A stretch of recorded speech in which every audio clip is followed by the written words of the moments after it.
تو یہاں پر میں نے ایک لفظ بولا ہے فقہ.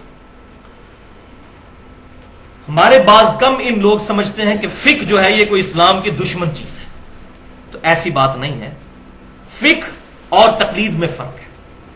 صحیح بخاری اور مسلم کی متفق علیہ حدیث ہے، اللہ تعالیٰ جس کے ساتھ بھلائی کا ارادہ فرماتا ہے اس کو دین کی فقہ عطا فرما دیتا ہے، اور اللہ تعالیٰ عطا فرماتا ہے میں تقسیم کرتا ہوں. الحمدللہ.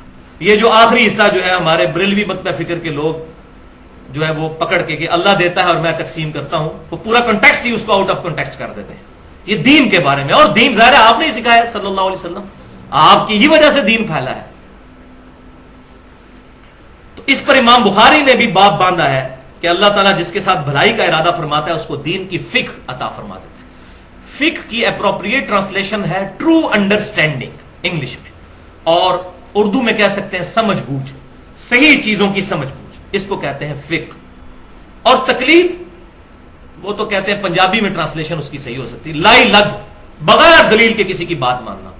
فقہ اور تقلید تو اپوزٹ ورڈ ہے. فقہ کو ماننے والا مقلد ہو ہی نہیں سکتا، اور جو مقلد ہوگا کبھی فقہ کو نہیں ماننے والا ہوگا، اس نے تو اپنا دماغ بند کر دیا نا. تو ہم نہ مقلد ہیں اور نہ غیر مقلد، ہم متبع سنت ہیں. ہم الحمدللہ کتاب و سنت کو صحابہ، اہل بیت، تابعین، تبع تابعین اور سلف کے منہج کے مطابق سمجھتے ہیں الحمدللہ. اور جب اجماع امت کسی مسئلے پر ہو تو اس سے کتاب و سنت سے دلیل کی ضرورت نہیں رہتی، کیونکہ اجماع خود بہت بڑی دلیل ہے. اس قرآن پاک کی واحد اتھینٹسٹی اجماع امت ہی تو ہے کہ امت نے عملی تواتر کے ساتھ اس کتاب کو نقل کیا ہے. اجماع کے حوالے سے میری ایکسکلوسیو گفتگو ہے، مسئلہ نمبر 31 کے نام سے، 40 منٹ کی گفتگو. اس میں میں نے اجماع کی حجیت اور اس کی 17 مثالیں بھی بیان کی ہیں. میں نمونے کے طور پر 2 احادیث بیان کر دیتا ہوں جو میں نے اس میں بھی بیان کی. پہلی حدیث موقوفاً امیر المؤمنین سیدنا عمر ابن خطاب رضی اللہ تعالیٰ عنہ کا مبارک قول ہے.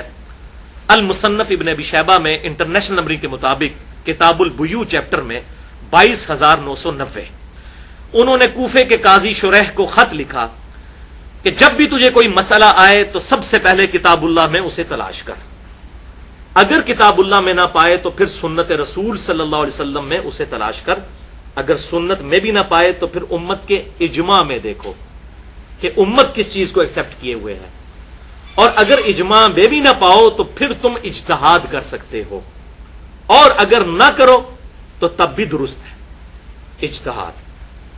تو یہ بنیادی طور پہ 4 چیزیں ہیں، کتاب اللہ، سنت اور اجماع. یہ مین ایبسولوٹ 3 دلائل ہیں، اور چوتھی چیز جو ہے اجتہاد، وہ ایبسولوٹ نہیں ہے، ریلیٹو ہے، اس میں اختلاف ہو سکتا ہے. آپ کو بھی حق ہے اختلاف کرنے کا، مجھے بھی. پوری امت کے لیے اجتہاد کا دروازہ قیامت تک کے لیے کھلا ہے، کتاب و سنت کے دلائل کی روشنی میں، اپنی ذاتی رائے کی روشنی میں نہیں. بہرحال اسی طریقے سے المستدرک للحاکم میں صحیح سند کے ساتھ انٹرنیشنل نمبرنگ کے مطابق کتاب العلم چیپٹر میں 399 نمبر حدیث ہے. آپ صلی اللہ علیہ وسلم نے ارشاد فرمایا اللہ تعالیٰ میری امت کو کبھی بھی گمراہی پر جمع نہیں ہونے دے گا، جماعت پر اللہ کا ہاتھ ہے. یہ اکثر جو ہماری یہ مختلف جماعتیں اور پارٹیاں یہ حدیث پیش کر رہی ہوتی ہیں جماعت پہ اللہ کا ہاتھ ہے، تو وہ اپنی جماعت بتا رہے ہوتے ہیں. اس جماعت سے مراد اجماع امت ہے. یہ پارٹیاں بازیاں نہیں ہیں جو یہ جعلی قسم کی پارٹیاں بنا کے، اور سیاسی پارٹیاں اور مذہبی پارٹیاں اور ان کے امیر بنائے ہوئے، یہ جماعت مراد نہیں. اس سے مراد ہے امت کی مین سٹریم، اجماع امت. میری امت کبھی گمراہی پر جمع نہیں ہوگی، جماعت پہ اللہ کا ہاتھ ہے. تو اس جماعت سے مراد ہے امت کی پوری اجماعی جو تھاٹ ہے اس کو اجماع کہا گیا. اب 2 موقوف روایتیں، یعنی صحابہ اکرام علیہم رضوان کے اقوال، صحیح سند کے ساتھ المصنف ابن ابی شیبہ میں انٹرنیشنل نمبرنگ کے مطابق کتاب البیوع چیپٹر میں 22,990 نمبر اثر ہے کہ سیدنا عمر فاروق رضی اللہ تعالیٰ عنہ جو امیر المؤمنین ہیں. اب وہ بات بھی یاد کر لیجئے، سنن ترمذی، سنن ابی داؤد اور ابن ماجہ کی حدیث، علیکم بسنتی و سنت الخلفاء الراشدین المہدیین، تم پر میری سنت اور میرے خلفاء راشدین کی سنت لازم ہے. تو سیدنا عمر نے خط لکھا، حوالہ میں بتا چکا مصنف ابن ابی شیبہ سے، اور فرمایا کہ جب بھی تمہیں کوئی مسئلہ درپیش ہو تو سب سے پہلے اللہ کی کتاب میں دیکھو، اللہ کی کتاب میں نہ پاؤ تو پھر رسول اللہ صلی اللہ علیہ وسلم کی سنت میں دیکھو، سنت میں بھی نہ ملے تو پھر امت کا اجماع دیکھو، صحابہ اکرام علیہم رضوان کا کیا اجماع ہے، اور اگر اس میں بھی نہ پاؤ تو پھر اجتہاد کر لو، اور اگر تم اجتہاد نہ کرو تو یہ زیادہ بہتر ہے، بجائے وہ بال کی کھال اتارنے کے پیچھے ہی ہٹ جاؤ اس معاملے میں تو زیادہ بہتر ہے۔ لہذا اس میں ان لوگوں کا بھی رد ہو گیا جنہوں نے فرضی مسئلے اپنی فقہ کے اندر لکھ کے تو امت کو کہا ہوا جی بتائیں قرآن حدیث میں یہ مسئلہ کہاں لکھا ہوا ہے کہ 12 آدمی ہیں جنگل میں، 12 ہی ننگے ہیں، امامت کون کرے گا ان کی؟ تو الحمدللہ قرآن و سنت میں اس طرح کی بے حیا باتیں تو نہیں لکھی ہوئی ہوں گی۔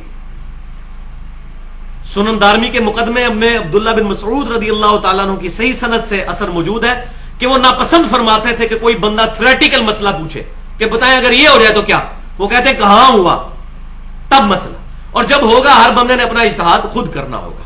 تو یہاں سے اجتہاد کا ثبوت بھی مل گیا، جو چوتھی چیز میں نے بتائی تھی۔ اور دوسری موقوف روایت سیدنا ابن مسعود رضی اللہ تعالیٰ عنہ سے مسند امام احمد میں اور المستدرک للحاکم میں صحیح سند کے ساتھ کہ جس چیز کو مسلمان اچھا سمجھیں اللہ کے نزدیک وہ اچھی ہے، اور جس کو مسلمان برا سمجھیں اللہ کے نزدیک وہ بھی بری ہے۔ تو یہ بھی اجماع کی دلیل ہے۔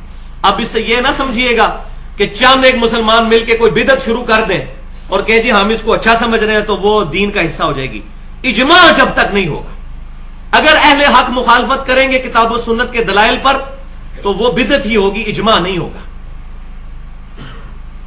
مثال کے طور پر اب ایک بہت بڑا اجماع ہو چکا ہے کہ ربیع الاول کے مہینے کے اندر، اور میں نے اس پہ پورا لیکچر بھی دیا تھا 12 ربیع الاول کے اوپر، 2 گھنٹے کا یوٹیوب پہ پڑا ہوا ہے، ولادت مصطفیٰ صلی اللہ علیہ وسلم اور رسول اللہ کی آخری وصیتیں صلی اللہ علیہ وسلم، کہ ربیع الاول کے مہینے کے اندر نبی صلی اللہ علیہ وسلم کی شخصیت کے بارے میں پروگرام ہوا کریں گے۔ اس پہ پوری امت نے اجماع کر لی ہے، اتنے حصے پر۔ سیرت النبی کانفرنسز ہو رہی ہیں، امام الانبیاء کانفرنس ہو رہی ہے، امام اعظم کانفرنس ہو رہی ہے صلی اللہ علیہ وسلم، شافع محشر کانفرنسز ہو رہی ہیں، فضائل مصطفیٰ صلی اللہ علیہ وسلم کانفرنسز ہو رہی ہیں، یہاں تک امت نے اجماع کر لیا ہے۔ لیکن اس کے بعد جو کچھ ہو رہا ہے، خانہ کعبہ اور مسجد نبوی کے ماڈل بنائے جا رہے ہیں، اور ہمارے ادھر جیلم کی تو بدبختی میں نے خود دیکھا ہے، روزہ شریف کا پورا ماڈل گنبد کے نیچے جالیاں بھی بنائی ہوئی ہیں اور عورتیں سامنے بیٹھ کے ایسے دعائیں کر رہی ہیں، خانہ کعبہ کے آگے دروازہ ان کے ماڈل کے آگے کھڑے ہو گئے۔ اور میں یہاں ایمانداری کی بات کروں کہ بریلوی علماء خود خلاف ہیں اس کے، لیکن بات یہی ہے کہ جب ایک چیز شروع ہو جاتی ہے پھر مولویوں سے بھی باہر ہو جاتی ہے۔ اب وہ ان کو کہتے ہیں، وہ کہتے ہیں آپ گستاخ رسول ہیں۔ گستاخ رسول کا تو فتویٰ ہماری نوک کے اوپر ہے نا، جس کو مرضی جب چاہیں گستاخ رسول ڈکلیئر کر دیں، تو اب وہ ان کے قابو سے بھی باہر ہو چکی ہے۔ تو وہ اس طرح کی جو چیزیں امت کے اندر آئی ہیں ان پر کوئی اجماع وغیرہ نہیں ہے۔